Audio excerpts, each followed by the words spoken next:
Mi nombre es Luciano Tamargo y en este video les voy a explicar aprendizaje basado en observaciones utilizando árboles de decisión.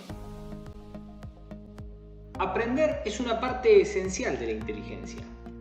Brinda la habilidad de mejorar el comportamiento utilizando la experiencia propia. Esto es, una de las cosas que mejora es el rango de comportamiento. ¿Por qué? Porque el comportamiento se expande. Es decir, el agente adquiere la capacidad de hacer más. También se mejora la precisión con que se ejecutan las tareas. Esto es, al aprender el agente puede mejorar su desempeño. Y además se acelera la ejecución de las tareas. Es decir, el agente puede completar sus tareas más rápidamente. Una forma que tiene un agente de aprender es basarse en lo que puede observar de su entorno. El aprendizaje basado en la construcción de árboles de decisión es una de las técnicas más exitosas de aprendizaje por clasificación supervisada. Los árboles de decisión brindan una manera simple para representar ejemplos de clasificación. Además, son una muy buena introducción al área de aprendizaje inductivo y son fáciles de implementar. Para guiar este video vamos a considerar un ejemplo, ¿sí? Considero un sistema que tiene instaladas dos impresoras, una inkjet local que utiliza chorro de tinta y una remota láser que utiliza toner. Un agente asistente de impresión podría observar durante un tiempo bajo qué circunstancias, cantidad de hojas, hora o día que manda imprimir un usuario elige cada impresora. En el futuro, basado en la experiencia de observar los ejemplos y de la situación actual, por ejemplo, como dije antes, páginas que se mandan a imprimir, el día y la hora en que se imprime, el asistente de impresión puede sugerir la impresora por defectos sin intervención del usuario. Para construir un árbol de decisión se parte de un conjunto de ejemplos llamado conjunto de entrenamiento. Este es un conjunto de entrenamiento donde se registraron 14 intervenciones del usuario con el sistema y se registraron datos, por ejemplo, del día en el que se realizó la impresión, la hora, la cantidad de páginas, el tipo de documento y el tamaño que tenía el archivo que se mandó a imprimir. Y además se registra en cada uno de los ejemplos la decisión que tomó el usuario. A qué impresora decidió mandar a imprimir en cada uno de los ejemplos en particular. Por ejemplo, observemos el ejemplo 4. Aquí el usuario mandó a imprimir entre el lunes y el viernes a la noche muchas páginas de un documento .doc que tenía un tamaño mediano y la decisión que tomó la impresora que decidió para ese ejemplo en particular es la inkjet. El árbol de decisión es una herramienta para aprender de los ejemplos observados y para dar una respuesta ante ejemplos similares en el futuro. Un árbol de decisión es un árbol donde los nodos internos se etiquetan con atributos que caracterizan a los datos o experiencias. Como pueden ver aquí, día, hora y páginas se han usado para este árbol en particular. También se podría haber usado a tipo y tamaño, pero seguro no eran buenos atributos para clasificar los ejemplos. Los arcos salientes de un nodo interno etiquetado con un atributo se etiquetan con cada uno de los valores posibles de ese mismo atributo. Por ejemplo, los arcos salientes del nodo etiquetado con hora están etiquetados con los valores que puede tomar hora. En este caso son mañana, tarde y noche.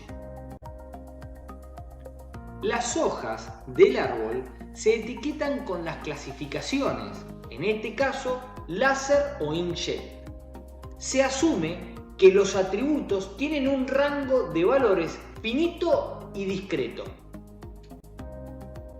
Este árbol de aquí es un ejemplo para sugerir una impresora láser o inkjet, como lo indican sus hojas, en función de los atributos, cantidad de páginas, hora y día. que son los nodos internos de este árbol. El árbol de decisión establece un vínculo entre los atributos relevantes de cada observación, que en este caso son páginas, hora y día, con la respuesta o decisión que fue tomada en cada observación en particular. De esta forma, puede dar una respuesta o tomar una decisión si un ejemplo similar a los usados aparece en el futuro. Para construir un árbol de decisión, se parte de un conjunto de ejemplos llamado conjunto de entrenamiento. Para cada elemento del conjunto de entrenamiento se tiene el valor de cada atributo considerado y el resultado asociado.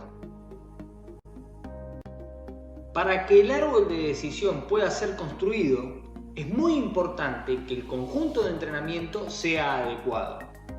Esto es, no es adecuado un conjunto de entrenamiento si existen dos ejemplos en el conjunto que concuerdan en los atributos, pero dan diferente clasificación. Bien, consideremos este conjunto de entrenamiento con 14 ejemplos que tiene 5 atributos.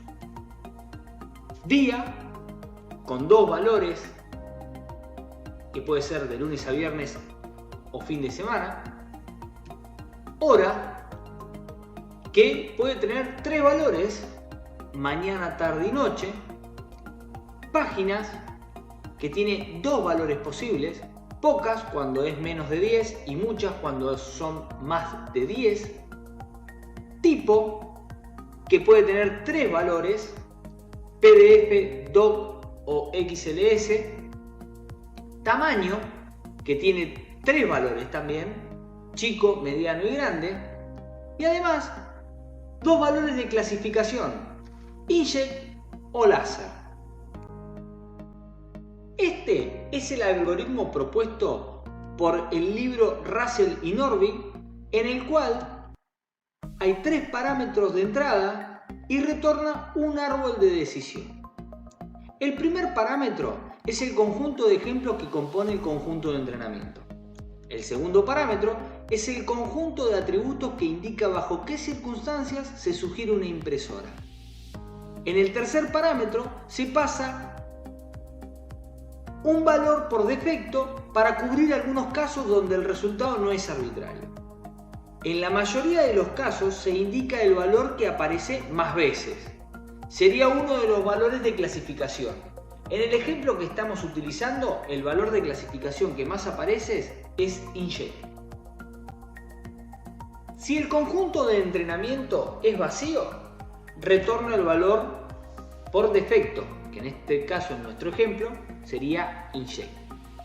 Si no, en caso de que todos los ejemplos del conjunto de entrenamiento tengan el mismo valor de clasificación, entonces se retorna ese valor de clasificación. Anticipo un poco lo que sigue.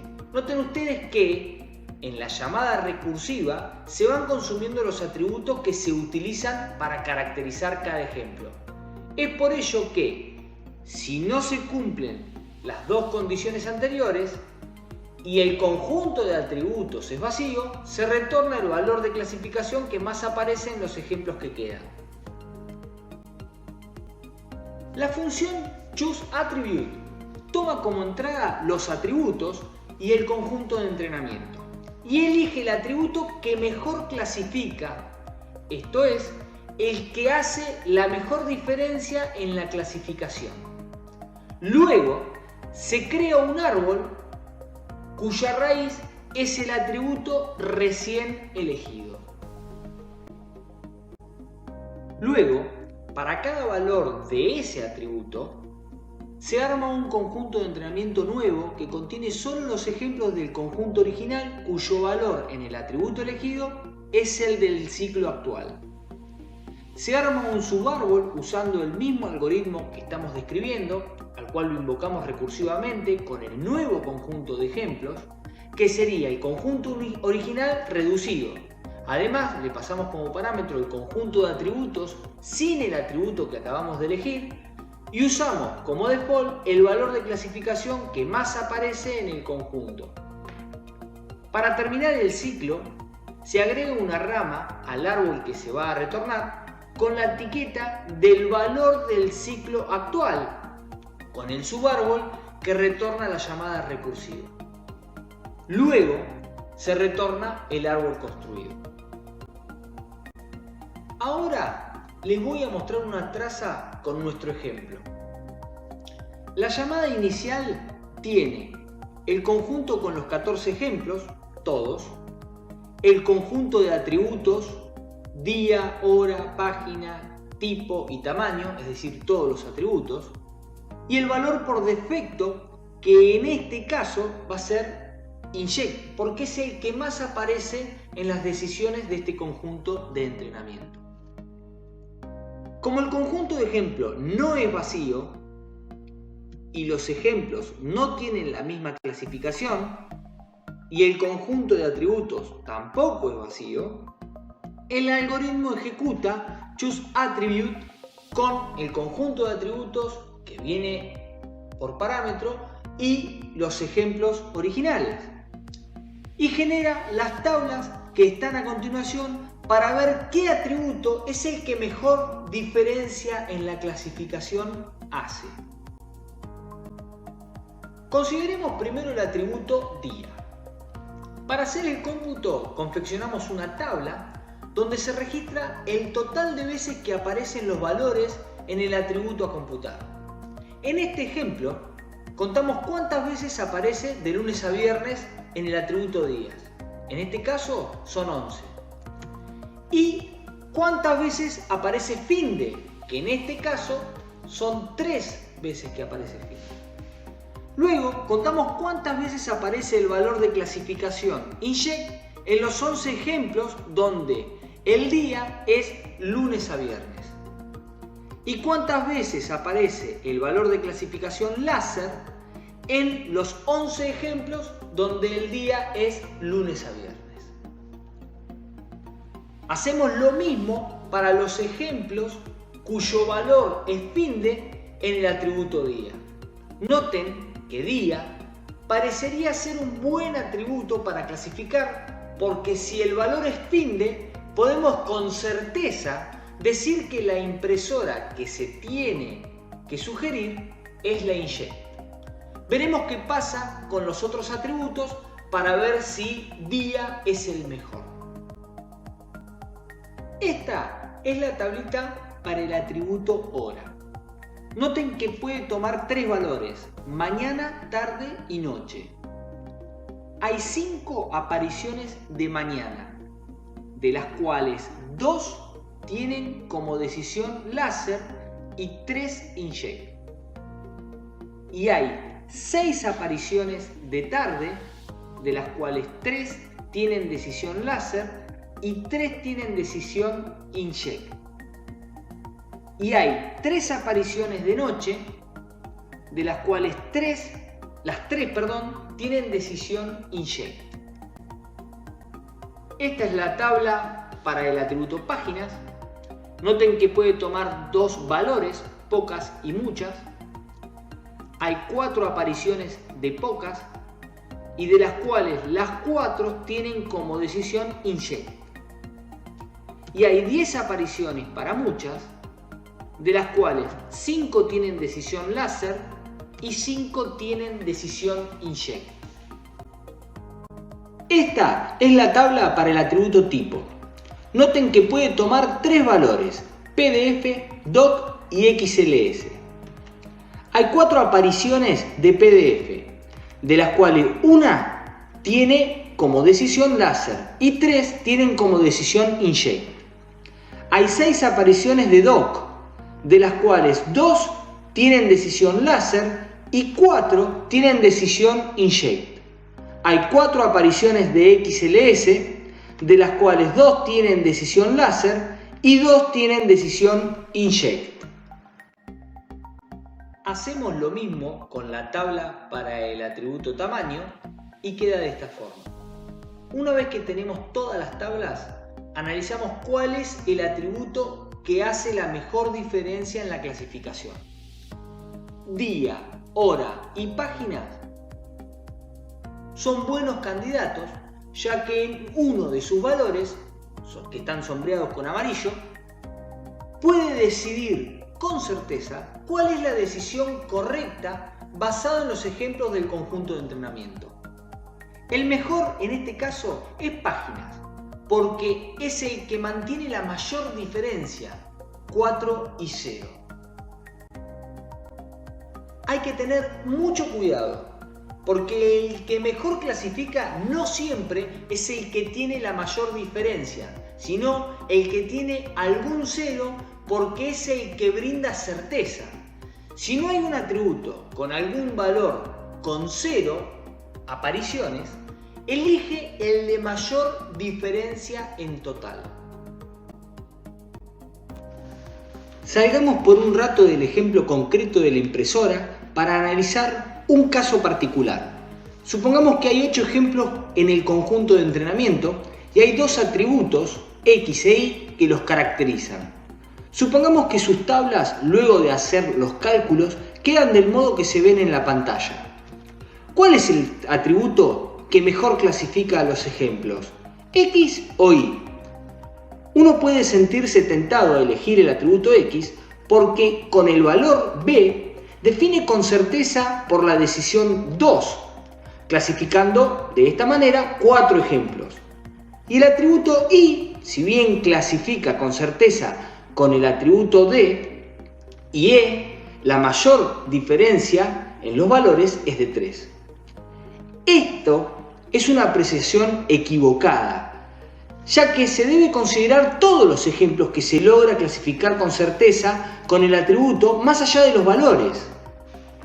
En este ejemplo, el atributo Y clasifica mejor porque logra clasificar con certeza 5 ejemplos en total, ya que con el valor D tiene certeza con 3 ejemplos y con el valor E 2 ejemplos. Por lo tanto, el primer atributo seleccionado es Páginas.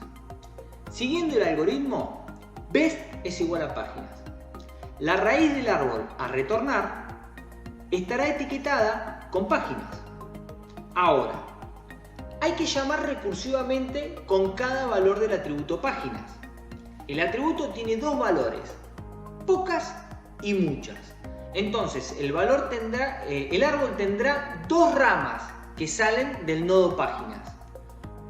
Y habrá 2 llamadas recursivas. Una con los ejemplos que en el atributo Páginas tienen el valor pocas y otra con el conjunto de ejemplos donde en el atributo Páginas tienen el valor muchas.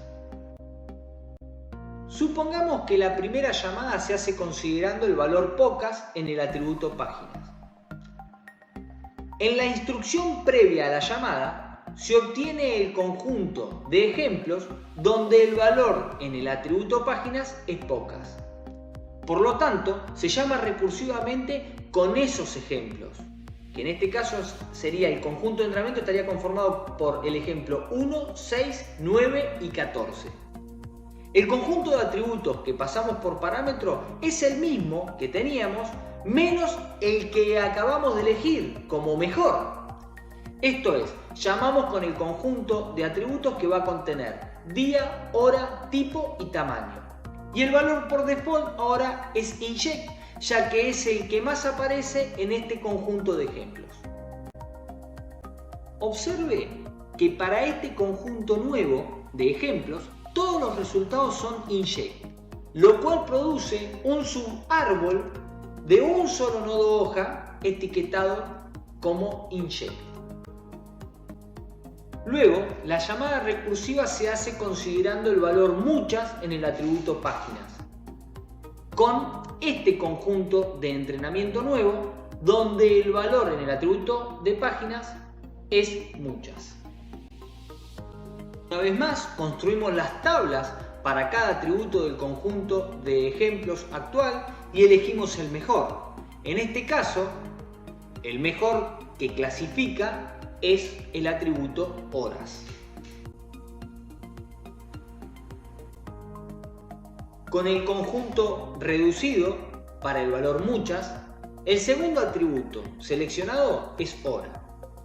Para el valor noche, la clasificación es siempre inject.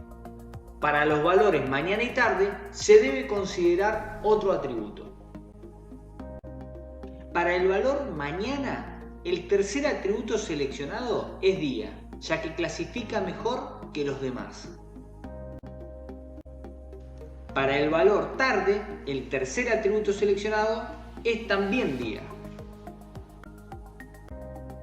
Para cada uno de los subárboles de raíz día, sus valores dan la misma clasificación, con lo cual los subárboles resultantes son nodos hojas y el algoritmo termina retornando el árbol completo.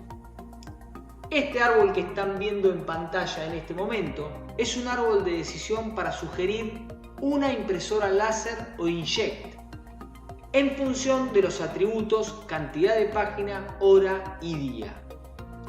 Con esto hemos llegado al final del video donde se explicó una técnica de aprendizaje basado en observaciones utilizando árboles de decisión. Saludos.